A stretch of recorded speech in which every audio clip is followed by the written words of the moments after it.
Hi guys, working on a 2016 T680 Kenworth with a PACCAR MX-13.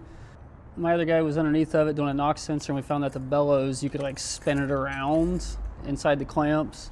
So we took it apart, and when I got it off, we found that this elbow here is like 90s, like rotted out completely. So even if you put a gasket in there, it's not out wide enough, so it's just not ever going to clamp correctly.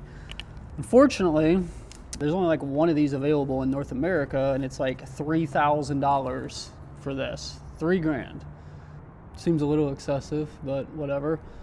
So the only place that it's available to make insult to injury or throw salt in the wound, whatever, it's up in Canada.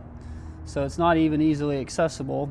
So what I came up with here, so the bellows, this flange, I already cut it, is the same is what this one's supposed to be.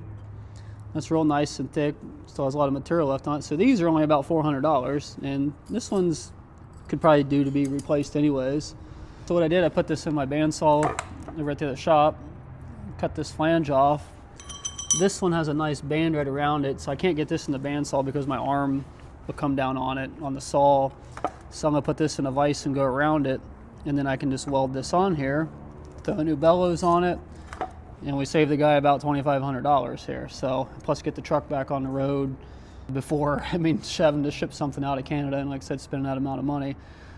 If you come in these type of situations, especially with these type of pipes on the PACCAR products, I've dealt with this before, even with some of the longer ones. They're really expensive.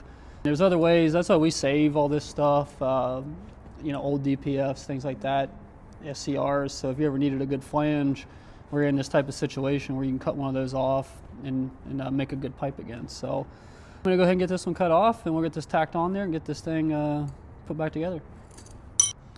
Okay, so we got the old flange cut off here. I already got the new one welded. I decided you gotta be careful when you're welding the outside of these, because it can, if you get a bead too big, it can actually block where the clamp lays. So it's better to weld on the inside. So I ran 2 little beads around the inside of that, and kind of my method. I'm not a professional welder, but just kind of go around and just pop it and let off, so that way you don't burn a hole through it since it's kind of thin. But see, the old one was pretty unserviceable there. So we got that back together. He's putting the bellows in, and we get this thing back together and hopefully do a regen and nothing else comes up.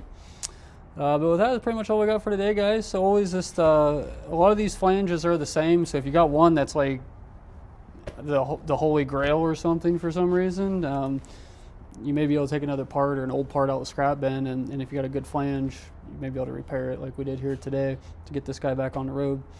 That's pretty much all we got for today, guys. Thanks for watching. If you're new to the channel, please subscribe, hit the bell for the updates, and thumbs up, like the video. And also, if you need any type of DPF, sensors, all that good stuff, full tilt products, got all that stuff as well. Pretty much anything truck related, go to our website, dpfdiscounter.com, for all those needs. That's the best way to help support the channel and us.